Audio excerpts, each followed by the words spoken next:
It's Monday, April 20th. In the headlines, Prime Minister Dr. Andrew Holness credits fiscal discipline for debt drop. In business news, NCB expands loan options to small businesses to recover from Hurricane Melissa. Regionally, Antigua and Barbuda's Prime Minister commits to tuition-free education starting this September. And in sports, Velocity Fest 19 ignites track with stellar performances and upsets. This is the news on PBC Jamaica. I'm Simone Absalom Gale.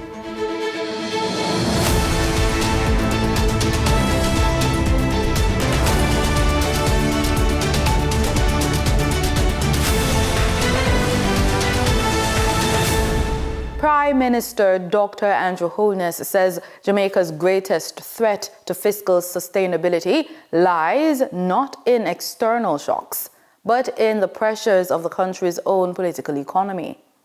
Speaking at New York University's Stern Business School, he cautioned that unchecked public demands for services could undermine long-term stability without continued fiscal discipline and stronger economic growth.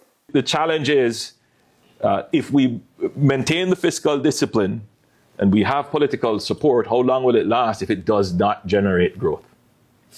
So the government has to, in a sense, pivot now to get growth in the economy. The government, therefore, has to find this delicate balance, maintaining fiscal discipline, but at the same time, figure out how to be strategic in increasing expenditures in particular areas that can generate growth.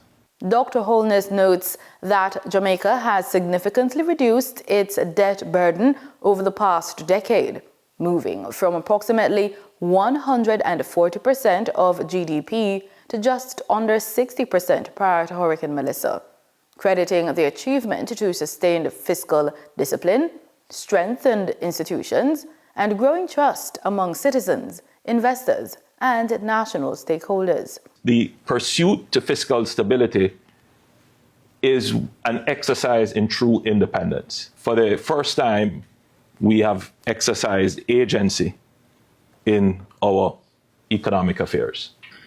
It's no longer someone else's fault. It's no longer that we were trapped in debt. It's no longer that the international order of things is so structured that it is unfair to small countries. It may very well be. But the truth is, if we are independent, then we can't blame anyone else for our decisions. We must take responsibility. And that shift in mindset is a journey in and of itself. The Prime Minister adds that he is now confident that the country's progress is no longer dependent on any one individual, but through building strong institutions so that responsible economic management is protected and carried forward. Health and Wellness Minister Dr. Christopher Tufton is urging young professionals to embrace leadership, discipline, and healthy living as the country prepares for the future workforce. The minister delivered a message while addressing students at the University of Technology General Management Seminar, where he reflected on lessons from the COVID-19 pandemic, the importance of planning, and the growing impact of lifestyle diseases on Jamaica's population. Minister of Health and Wellness Dr. Christopher Tufton used the opportunity to challenge students to reflect on their own leadership journey, stressing that effective leaders must first recognize their imperfections and commit to personal growth. He encouraged students to develop clear goals and long-term plans, noting that leadership begins with discipline and vision. I just want to say that the first thing a leader must understand is that we're not perfect.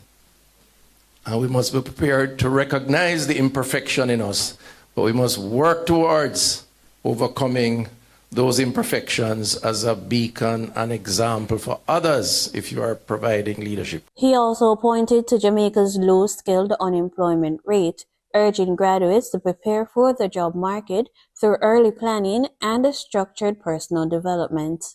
And you're not going to be judged on your dreams. You're going to be judged on your action. So when Martin Luther said he had a dream, you may actually be killed for it in some instances, because it comes with sacrifice and it comes with passion and belief into what you want to achieve.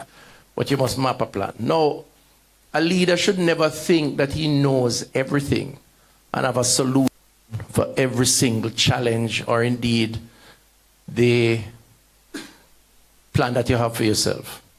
Reflecting on the COVID-19 pandemic, Dr. Tufton described it as a major global leadership test where decision-making depended on managing fear, misinformation, and uncertainty. And so one of the first challenges of crisis leadership, to my mind anyway, based on my own experience, and in health we have had quite a few, COVID, CHIKV, ZIKV, dengue outbreak, man, baby fall off a bed, Cornwall regional collapse, every day there's a crisis, is to manage panic, manage uncertainty, manage fear, which means you have to know, bring down the temperature. And you have to command the knowledge sufficient to explain for better understanding.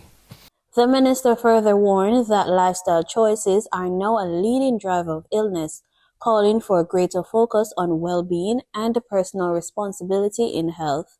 So what is the future of leadership in public health? Future of leadership in health generally is a combination of personal responsibility, choices that we make, knowledge under the consumer's right to know about what's in their food, which link to personal responsibility, making the choices based on what you think, and your environment that we as policymakers have to create.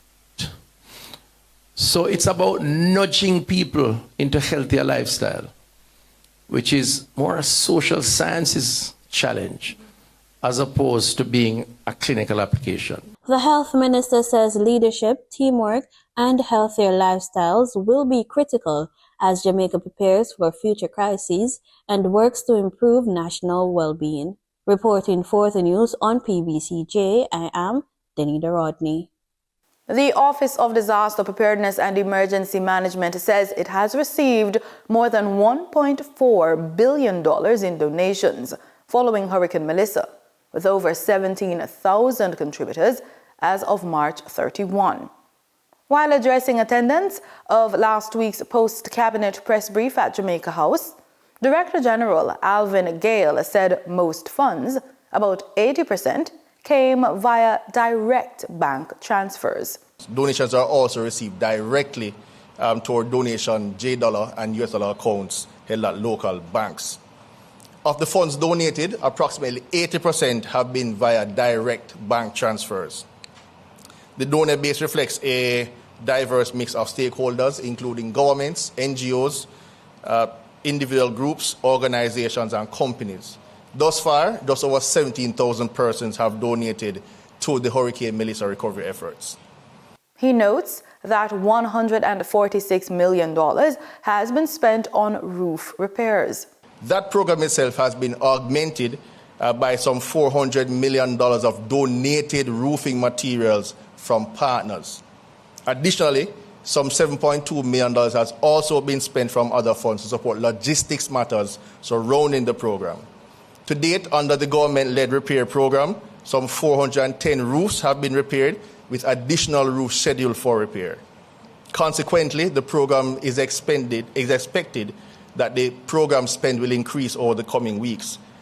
A further $320 million has been allocated for construction equipment to boost emergency response, while remaining funds will support projects such as modular housing and other recovery efforts. Minister with responsibility for works Robert Morgan is urging Jamaicans to obey safety warnings and avoid using damaged infrastructure following a fatal incident in Easington, St. Thomas. A man whose identity has not yet been confirmed died earlier this month after falling through a damaged bridge reportedly weakened by heavy rains associated with Hurricane Melissa last October. He was taken to hospital where he was pronounced dead.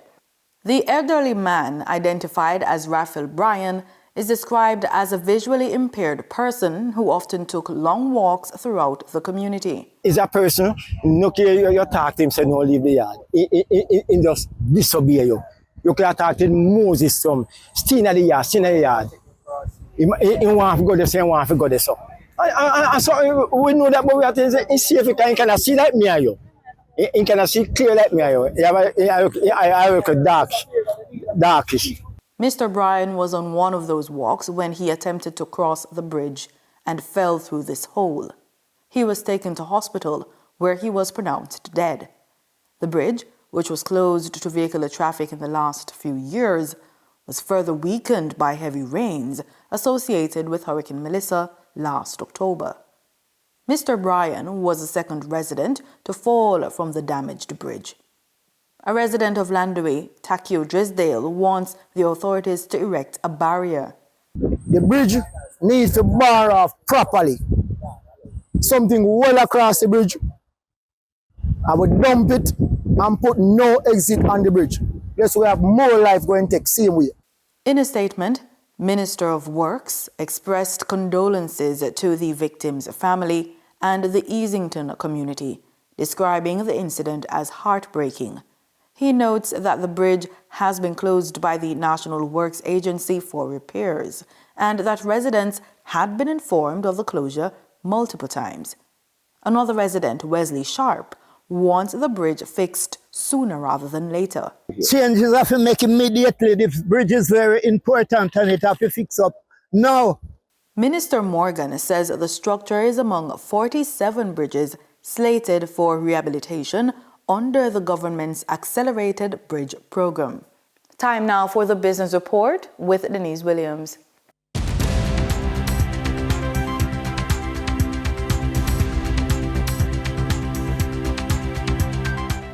Welcome to today's Business Report. I'm Denise Williams, bringing you the developments shaping markets, capital access, and business decision-making across Jamaica and the region. Let's get into the stories that matter. The National Commercial Bank of Jamaica says it has doubled the size of its SME growth fund to $2 billion from the $1 billion initially allocated. The move is aimed at supporting small and medium-sized businesses in the wake of the 7.1% contraction in economic activity because of Hurricane Melissa in the final quarter of this year.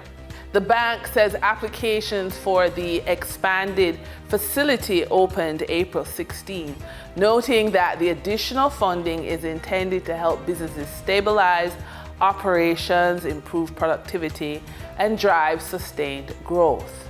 That said, Aubin Hill, Minister of Industry, Investment and Commerce, is urging the bank to go even further. Minister Hill is calling for the fund to be increased to $5 billion Jamaican dollars to better support the sector in acquiring new technologies and boosting productivity. The expansion of the NCB SME Growth Fund carries immense significance. When the fund was launched in 2025 with $1 billion Jamaican dollars, it was substantial and addressed a major challenge in Jamaican small businesses, which is access to affordable financing. The response was immediate, and the funds were fully taken up ahead of schedule, which shows that our entrepreneurs are ready to expand. Sagicor Group Jamaica, headed by CEO Christopher Zaka, recently received a score of good creditworthiness from Caribbean Information and Credit Rating Services Limited, CARI-CRIS. CARI-CRIS also assigned a stable outlook on the ratings.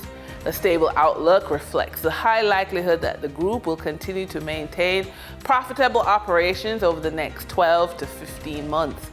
This is supported by relatively resilient insurance revenues, strong customer retention, and continued execution of strategic initiatives focused on product development, digital transformation, and operational efficiency.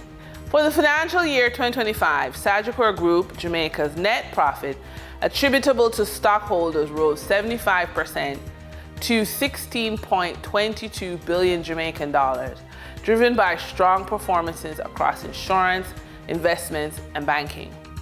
Insurance revenue increased by 5.75 billion year over year.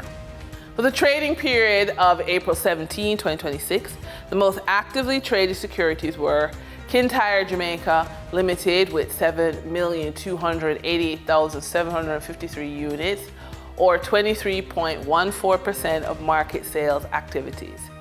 JMMB Group Limited 9.5% with 6,331,452 units, representing 20.1% of market sales activities.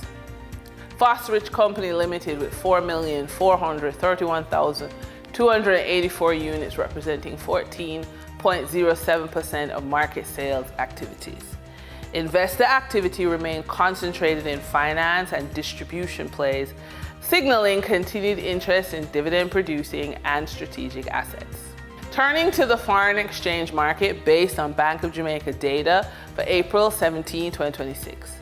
Forex traders recorded significant activity with strong demand across major currencies.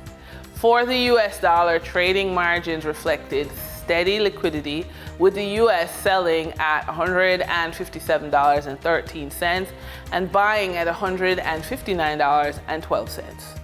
For the Canadian dollar, moderate gains supported by 25-cent transaction spreads. The Canadian dollar sold for $116.04 and was bought for $115.79. For the British pound, continued volatility offered short-term trading opportunities of $1.73 in profits for the banks. The British pound sold for $215.39 and was bought for $213.66. These movements underscore the importance of cash flow timing and currency awareness for businesses managing import costs, debt servicing, or overseas exposure. For the credit report tip of the day, when people think about winning government contracts or securing large institutional clients, they focus on proposals, pricing, and technical capability. Those matter. But there's a quieter factor working in the background that can either open doors or shut them completely. This is your credit report. At this level, you're no longer just selling a service, you're asking to be trusted with significant responsibility, timelines, and often public or investor-backed funds. Credit becomes a proxy for how you manage obligations.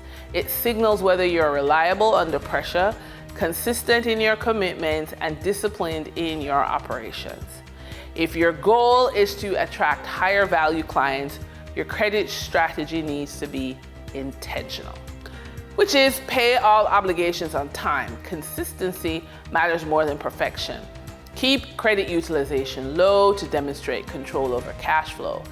Build relationships with financial institutions before you need them. Regularly review your credit report for accuracy and gaps. Separate personal and business credit to strengthen your professional profile. And that's today's business report. I'm Denise Williams, bringing clarity to capital markets and strategy. Until next time, stay informed, stay intentional, and keep building forward. See you soon.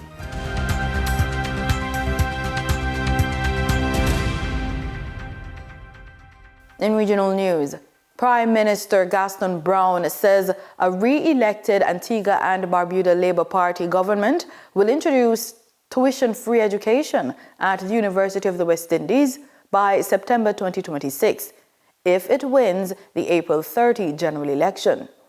The Prime Minister made the announcement during his Brown and Brown show, describing the policy as part of a new era of national development and accelerating an earlier timeline linked to the campus expansion project. ABS News' Jamie Roche reports. For many families, a university degree can feel just out of reach. But Prime Minister Gaston Brown is now promising to remove one of the biggest barriers: tuition. Speaking on Saturday's Brown and Brown show, he says from September, students here will be able to attend university tuition-free. we'll be offering free university education from September of this year. An interesting thing about it is that from this September, you can even get a law degree. You can pursue law studies right here in Antigua. You don't have to travel abroad like in the past. Yes, yes. And you'd have to have the student loans. Free, right here in Antigua and Barbuda. That's what you call real progress. The Prime Minister says the move builds on years of government support for UWI Five Islands campus.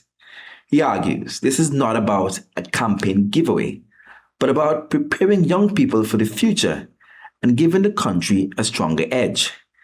The Prime Minister says education is a central part of what his administration calls a renaissance for Antigua and Barbuda. You're concerned, this is the area that's going to give us a competitive advantage globally. Yes. By making sure that every single person has the capacity to get a degree. The announcement now puts education front and center in the election campaign. Students and parents will now be watching closely to see how this free tuition plan is rolled out for the new academic year if the ABLP wins at the polls. Jamie J. O'Shea, ABS News.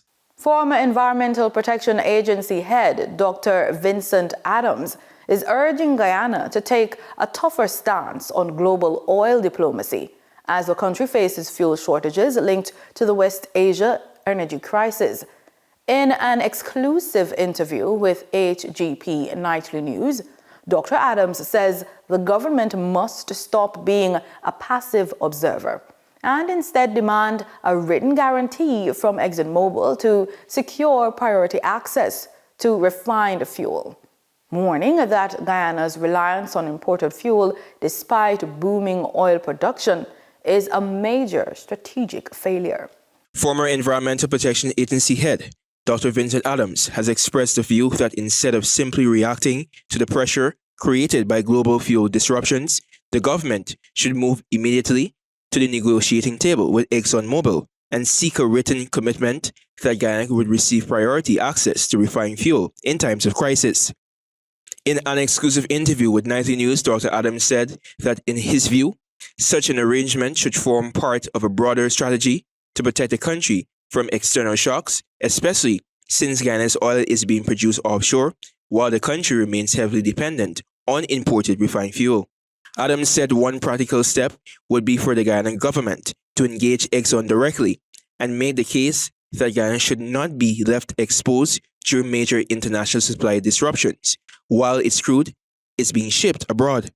Exxon is a reasonable company, but they will only do what they need to do, the minimum they need to do, if allowed by the government. And that's what the government is allowing them to do. So all they've got to do, bring Exxon to the table and say, listen. Adams framed that proposal against his wider criticism of the oil agreement and the government's handling of the sector.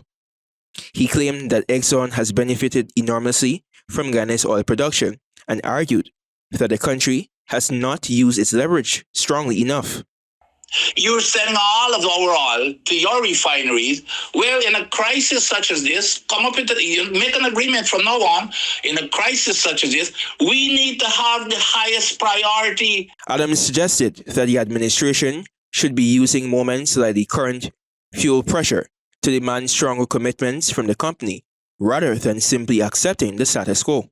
He said Exxon would only go as far as the government requires it to go, and argued that stronger leadership is needed if Guyana is to secure better outcomes for its citizens. Anthony D. reporting for the AGP Nightly News. New data shows domestic violence remains a major concern in Trinidad and Tobago, with more than 33,000 cases reported between 2010 and 2024. Legal and mental health experts are now calling for stronger support for survivors and a cultural shift to confront abusive behavior before it escalates into crime. TTT News brings us the details. A sustained pattern of domestic violence across the country continues to be observed based on the 2010 to 2024 data compiled by the Central Statistical Office from police records, showing that a total of 33,489 cases of domestic violence were reported. A collaborative initiative led by Attorney at Law Prakash Ramadar, clinical psychologist Dr. Valini Pandit, and Attorney Saira Lakan aims to address domestic violence and its influences. psychologist Dr. Valini Panda to describe domestic violence as more than physical abuse that often turns into a form of psychological captivity. It's not just about physical abuse. It's not about hitting. It's not about visible injury, but it's a pattern of control. Control of your movements, control of your finances, control of your thoughts, your identity, and not just in real life, but extended into the digital world as well. Creating an environment where victims feel safe to speak out is essential. Attorney at law Prakash Ramadar explains that this safety is a fundamental part, just as upholding the rule of law is. Public understanding and empathy are equally critical. When survivors come forward, they should be met with support rather than judgment. Simplifying their experiences into questions of why didn't they leave, risks overlooking the real dangers and constraints they may have faced. At the same time, it is important to uphold respect for the rule of law. Each situation must be assessed on its own facts within the framework of a legal system, which seeks to balance individual rights, accountability, and justice. The attorney is calling on a societal shift, stating that real change happens when families and religious institutions teach youth to live out core values rather than just speaking of them. President of the Assembly of Southern Lawyer Sarah Lakan echoed these sentiments, calling for a review of norms within our society that amplify bad conduct. We need to speak honestly about the culture in Trinidad and Tobago, because we have condoned and we allow as a society too much bad conduct in relationships where it's normalized before it becomes criminal. It is laughed off when we have jokes, lyrics, and songs about infidelity, verbal abuse, jealousy, control, and it is just part of how relationships work now in Trinidad and Tobago. Faith Chariot, TTT News. In sports, we're out the blocks with athletics news. Excitement was unstoppable at Velocity Fest 19, where athletes pushed their limits and delivered unforgettable moments at the National Stadium on Sunday night. Our reporter Marlon Samuels has some of the highlights from an electrifying day of competition. Elaine Thompson-Hero made a sensational return, blazing through the heats of the 100 meters with a season-best time of 10.92 seconds, showing she's still a force to be reckoned with. Center, great start for Lavanya Williams. Elaine Thompson-Hero now begins to stand forward. Oh, that's a speed. Let's look at the time.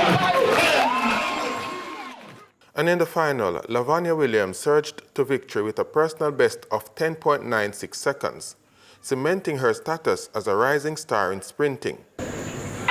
Second away for this one. Great start lane 3 for Johnny Williams. Lavanya Williams also here. Johnny finished fighting with Lavanya Williams.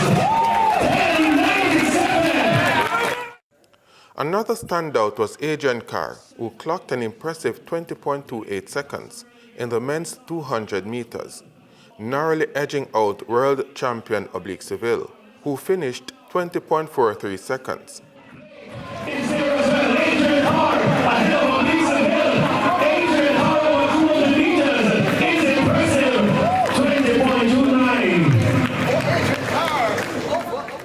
For the news on PBCJ, I am Marlon Samuels. And that's the news on PBCJ. You can follow us on our social media platforms at PBCJamaica. Thanks for watching.